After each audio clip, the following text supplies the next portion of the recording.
Short story numéro 5, le pétrole dans la région et dans l'histoire.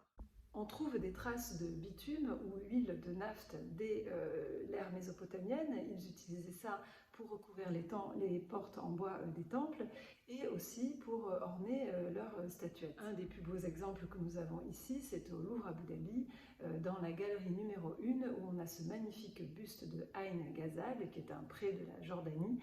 Et autour des yeux, vous voyez comme un trait de colle qui a été donc fait avec ce bitume.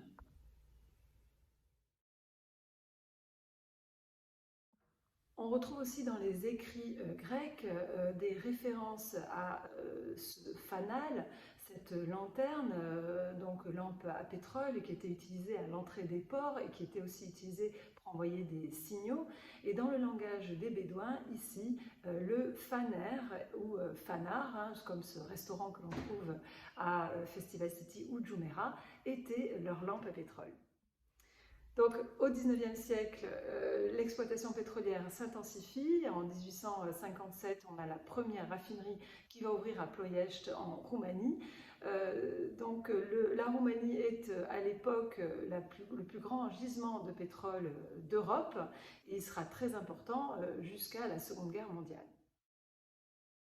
Donc le pétrole au départ sert donc à éclairer les maisons par les lampes à pétrole qui étaient distribuées par Rockefeller, et puis à la fin du 19e siècle avec le besoin en électricité, l'invention de l'automobile par Henry Ford, et ensuite donc la Première Guerre mondiale, la motorisation de l'armée et la course vers la Seconde Guerre mondiale, le pétrole va devenir une matière première de plus en plus recherchée.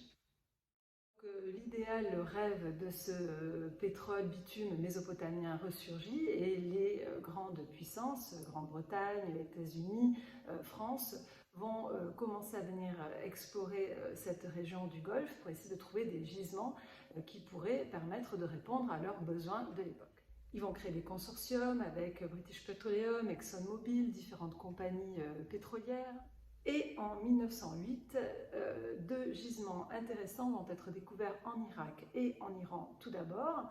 Ensuite, il va falloir attendre 1932 pour trouver du pétrole au Bahreïn, 1934 en Turquie, 1938, découverte très importante pour la région puisque l'Arabie Saoudite, le Qatar et le Koweït vont enfin eux aussi avoir des gisements pétroliers. Puis il va falloir attendre la fin de la Seconde Guerre mondiale pour trouver du pétrole en 1949 en Syrie, ensuite 1958 donc à Abu Dhabi, 1962 Oman et 1966 Dubaï. L'exploitation dans le Golfe est intéressante parce que le Golfe arabo-persique n'est pas profond, il fait entre 30 et 50 mètres de profond, et pour faciliter cette exploitation, ils vont construire des kazanes qui sont des réservoirs à fond plat. Si vous connaissez le Kazan Park, à côté de City Walk, vous en voyez un inversé qui ressemble à un château d'eau. En fait, c'est ça, un kazan, c'était un réservoir qui servait au début à l'exploitation pétrolière. Donc ces kazanes étaient construits sur la plage du Burj Al Arab par une compagnie de Houston, une compagnie américaine qui s'appelait Chicago Bridge and Iron Company. À la place du Jumeirah Beach Hotel, il y avait un hôtel qui s'appelait le Chicago Beach Hotel, qui était la résidence donc, des employés de cette société.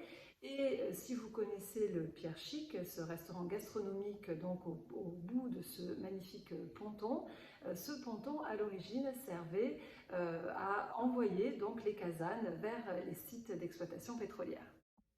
Un kazan mesure à peu près 60 mètres de haut, 80 mètres de diamètre et il peut recueillir jusqu'à 500 000 barils de pétrole et il pèse environ 15 000 tonnes.